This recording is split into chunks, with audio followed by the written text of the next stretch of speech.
Bapak Ibu sekalian.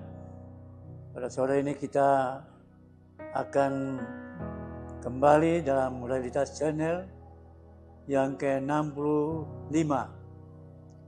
Yaitu kita akan mendengarkan kesaksian tentang seorang hamba Tuhan, Pak Yusus Kideng, yang buta, lumpuh, tuli, tapi dia menulis 372 buku di kota Soe, yang mana 372 buku itu diedit oleh hamba Tuhan Bapak Pendeta Yosias ini sehingga menjadi satu buku, dan bagaimana dia melaksanakan tugas yang begitu luar biasa tapi dapat selesaikan.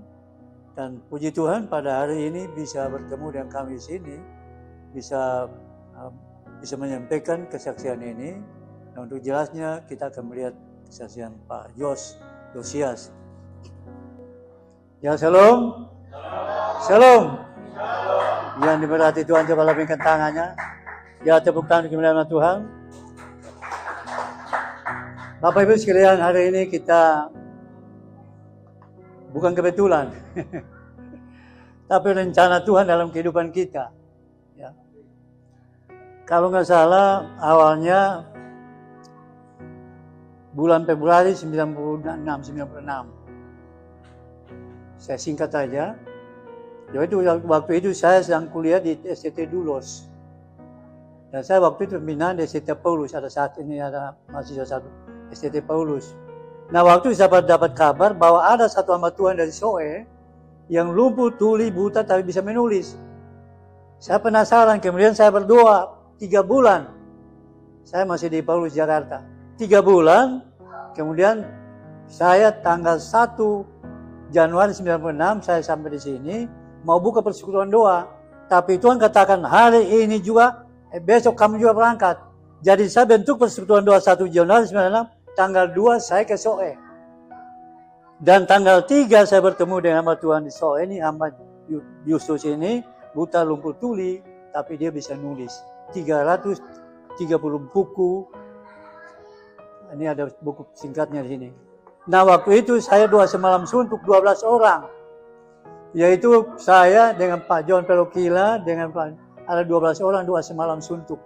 Dan saya menotuler, saya sebagai wawancara dengan hamba Tuhan ini, ada wawancara, ada dalam buku ini yang mau nanti saya akan kasihkan. Wawancara dengan bagaimana awal sampai dia buta, tuli, lumpuh, sampai bisa menulis. Itu ada wawancara dengan saya waktu itu. Tanggal 3 Februari. Nah, waktu pesan hamba Tuhan ini, jangan pulang Pak, aduh. Dan nanti tanggal 4 doa semalam suntuk, tanggal 5 ada pengucapan syukur hari tahun ke-7. Nah, waktu tahun ke-7, tanggal 5 Februari, saya ikut waktu itu dan saya rekam semua itu. Dan Bapak Ibu singkatnya, saya sebenarnya tahun ini rencana mau ketemu dengan Pak John Pelokila di Soe untuk seminar ini. Tapi ternyata tanggal 7 Januari punya rencana bisa ada di Pak Yani. Saya ke rumah Pak Yani, kunjungan ke sana, Pak Pelokila ada di situ. Saya kaget, loh, kok ada hamba di sini? Saya juga, nah ini rencana Tuhan. Nah, di situ singkatnya, saya sepakat bahwa beliau dengan Pak Jos, ini Pak John Pelokila, kemudian Pak Jos, mau ke Israel juga. Jadi tanggal 7 bertemu di Pak Yani, tanggal 8 kalau nggak salah ke Israel Pak ya. Dan tanggal 14 kemarin Jakarta, hari ini ada di sini. Jadi saya kontak, ini mendadak. Jadi hari ini kita akan diberkati Tuhan. Amin. Nah itu jadi ada 3 buku di sini, kesaksian yang saya rekam, wawancara langsung dengan hamba Tuhan Yesus ada. Kedua, yaitu tulis tangan daripada hamba Tuhan ini, tulis tangan dia. Dia buta, lumpuh, tuli, tapi tulisnya rapi, bersih. Nanti akan saya ini mau dikopi bagikan. Ini bagaimana orang tuli, lumpuh, buta bisa tulis seperti ini. Nggak masuk akal kalau itu bukan.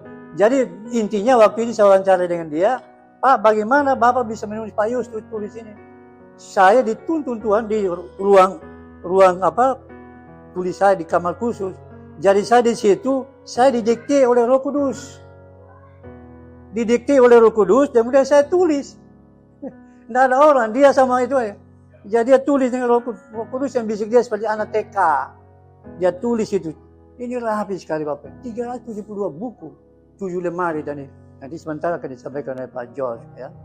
Dan ini wawancara dengan beliau itu di Soe, di Jalan Apel itu di kota Soe. Wawancara itu. Jadi waktu itu saya kuliah 4 tahun, 4 jam. Harusnya saya kuliah STT 4 jam, tapi saya kuliah di kaki Tuhan di Payusan 4 jam. Nah ini yang saya bawa isinya ini Bapak, nanti saya bisa bagikan.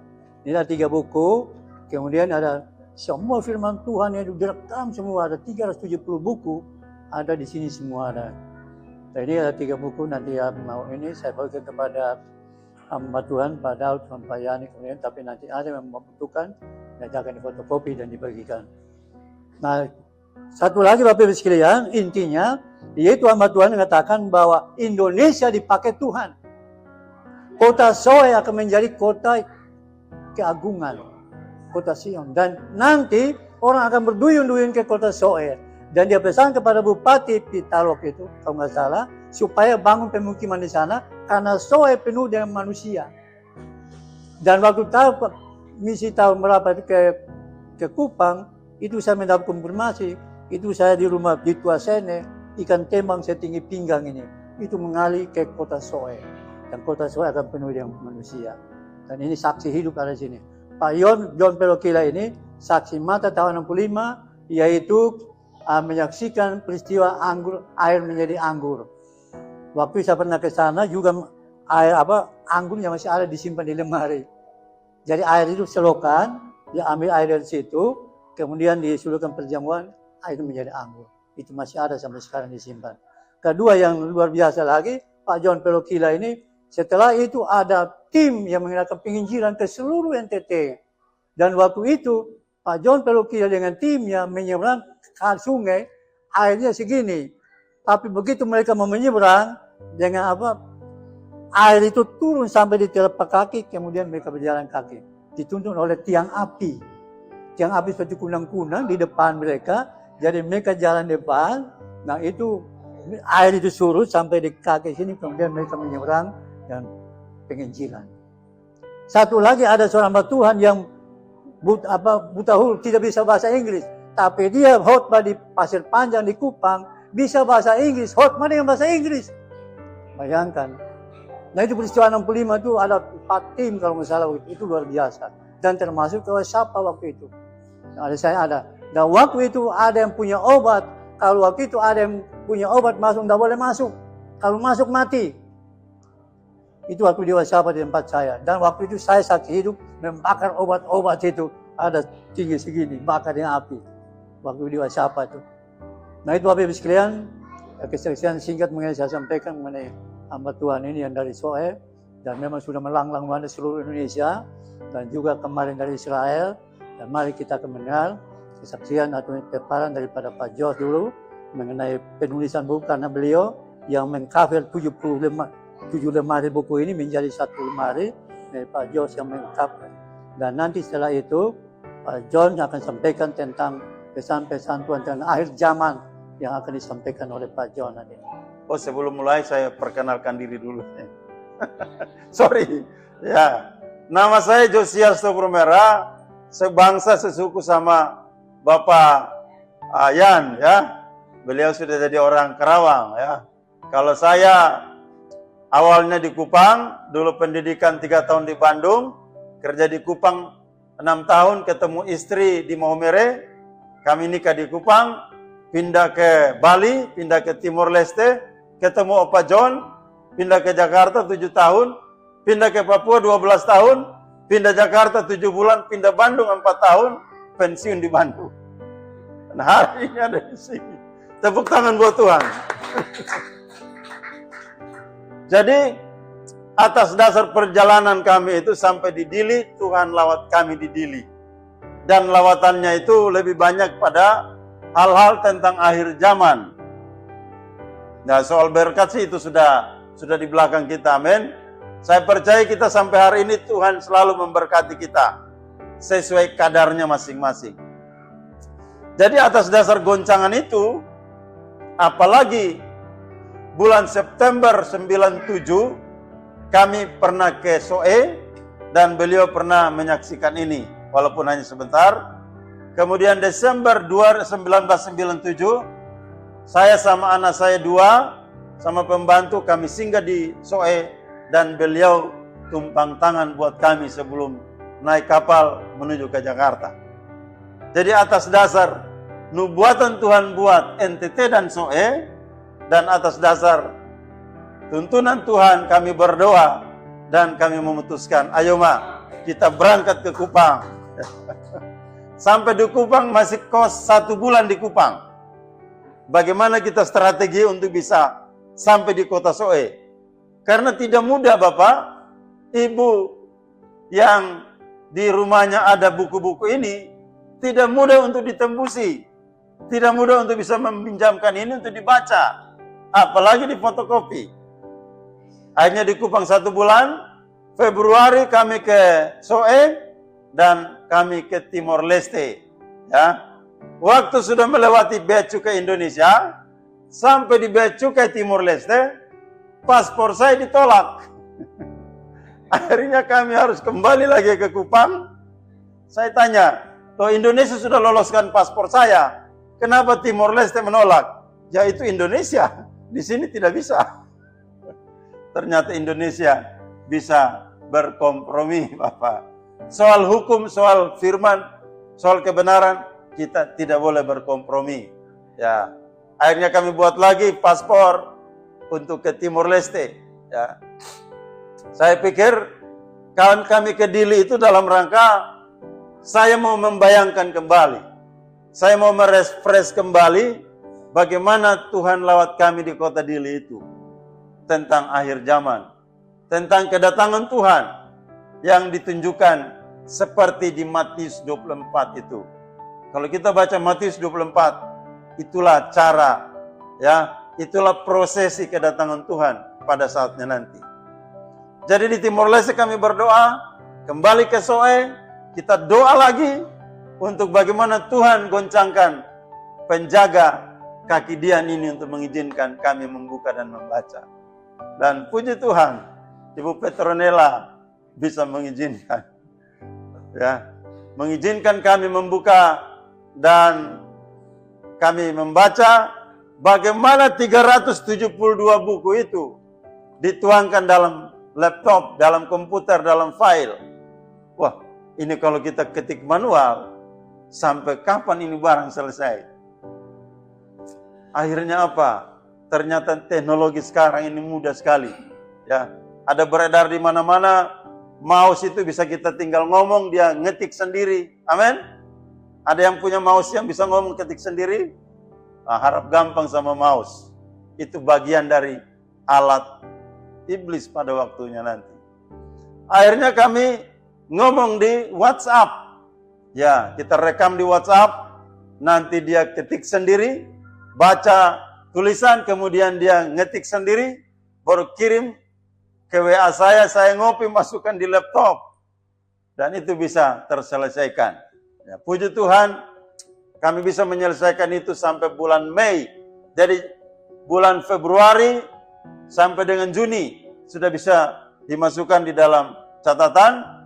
Dan akhirnya saya edit itu sampai dengan Oktober. Ternyata mengedit itu berat juga, saudara. Bagaimana kata-kata yang sesuai dengan bahasa Indonesia yang baku, kita coba mengoreksi lagi, mengedit lagi, ya. Dan akhirnya bulan November kami ke Jakarta. Di Jakarta saya jalan cari percetakan yang bisa mencetak ini dan harga yang paling memungkinkan karena anggaran kami tidak seberapa. Saya jalan kaki ke daerah Senen, jalan kaki di daerah Rawamangun, itu kan banyak percetakan. Ya, ketemulah satu percetakan yang pemiliknya orang Padang Muslim. Dan ternyata orang Padang Muslim. Setelah kita bincang-bincang, apa maksud dari buku ini? Dia berkemurahan untuk membantu dan harga yang murah. Akhirnya selesaikan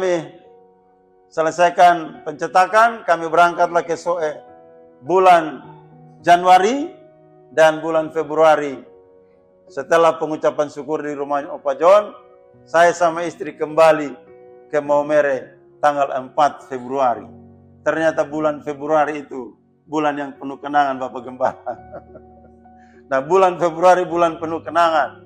Kami kembali, sebelum kami kembali, Tuhan menggoncangkan lagi. Ya, kalau Bapak Yos pulang kembali ke Maumere, siapa yang melanjutkan?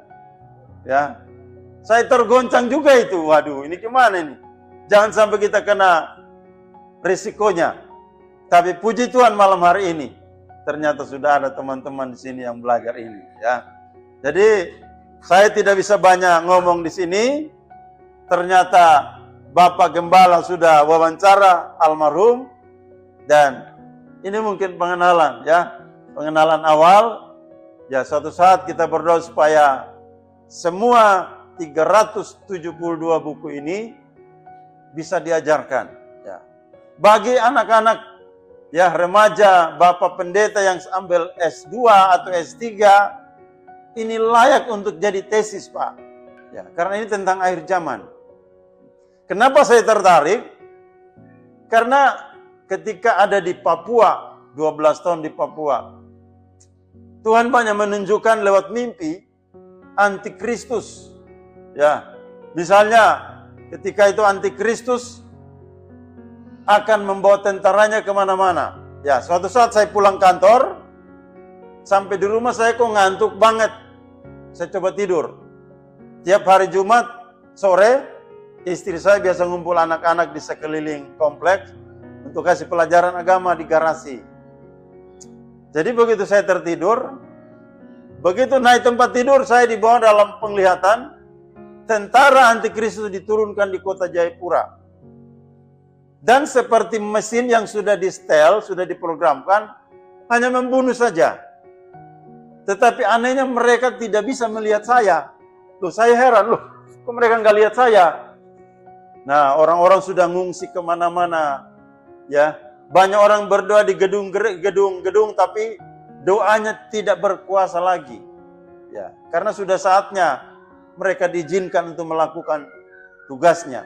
Oleh karena itu hari-hari ini, dengan buku ini masih ada kesempatan untuk kita bisa pelajari. Kalau ada yang tertarik, nanti kita sama-sama ke SOE untuk merangkum lagi, ya.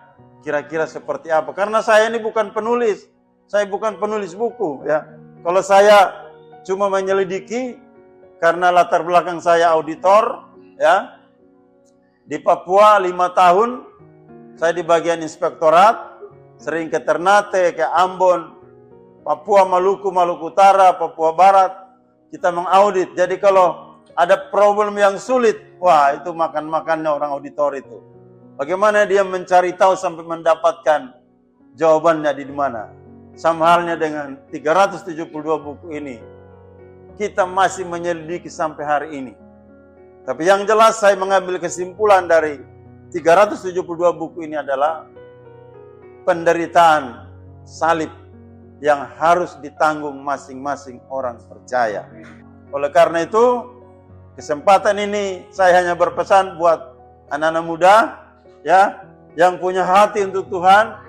Mulai hari ini, ada yang mungkin sudah belajar bahasa Inggris kemarin, belajar firman kemarin, belajar menginjili hari ini, perbanyak bahasa Israel, bahasa Yahudi, bahasa Ibrani, bahasa Arab, bahasa Inggris. Wah, luar biasa kalau 3 bahasa ini. Karena orang-orang di Palestina kebanyakan menggunakan bahasa Arab, dan orang-orang Israel bahasa Ibrani dan bahasa Inggris, ya. Oleh sebab itu, anak-anak yang masih kuliah teologi, ya ini luar biasa ini. Saya berani katakan bahwa kenapa Sinode Gemit tidak menjadikan buku-buku ini sebagai bahan khotbah, ya. Bagaimana Injil Salib Kristus? Seperti salah satu judul mengatakan, Injil Salib Kristus yang Justus Pikul. Injil salib kita masing-masing seperti apa? Nah, mesti kita tahu salib kita seperti apa. Ada yang mungkin salibnya, ya hidupnya pas-pasan misalnya, tapi dia tetap sukacita. Ya. Ada yang hidupnya berkelimpahan, tapi hidupnya tidak ada sukacita. Ya. mungkin ada sesuatu yang salah.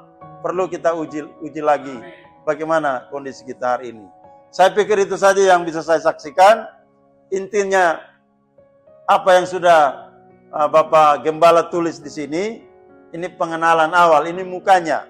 Ya, kalau ada yang tertarik untuk lebih lagi memahami, ya terutama anak-anak teologi, ya, ini harus belajar ini kembali. Ya, ternyata sudah disampaikan akhir zaman sejak tahun 96 ya. 96 Bapak sudah ketemu duluan, saya 97, dan ketika pembukaan di 2018, saya dari Jakarta ikut ke sana. Pada waktu acara doa, ya, saya berdiri paling belakang di luar, di bawah pohon mangga, sebelah pohon mangga, dekat jalan. Ketika doa itu saya merasa, kok saya digoncang, seperti ada gempa bumi. Jadi saya tanya orang di kiri kanan, ada gempa kah? Ah, tidak. Loh, kok saya digoncang? Tiba-tiba saya dipanggil masuk ke dalam, karena yang baca tulisan tangan itu terbata-bata. Begitu roh Tuhan gerakan Oma untuk panggil saya ke dalam, saya baca itu lancar Bapak, tulisan tangan itu. Sambil berderai air mata. Bagaimana seorang yang buta, tuli, lumpuh bisa menulis sebegini, luar biasa. Ya, redaksinya luar biasa.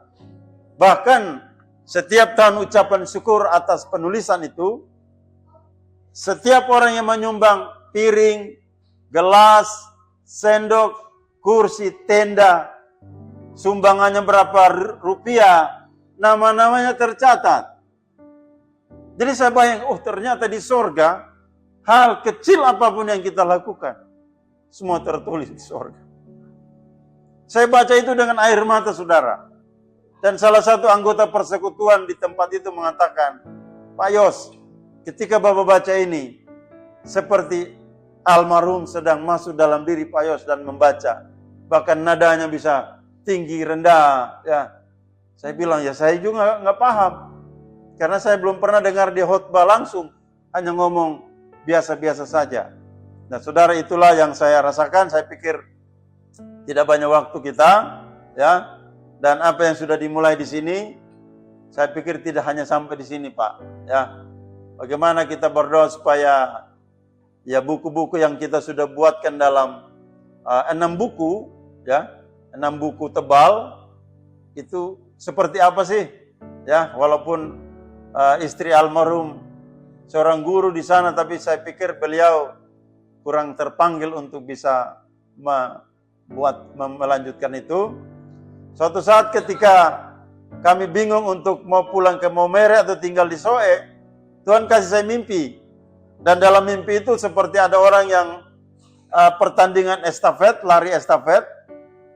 Jadi berlarian satu habis satu, saya di tengah. Loh, saya bilang, loh kok kenapa saya tidak mulai dari awal? Kok mulainya dari tengah?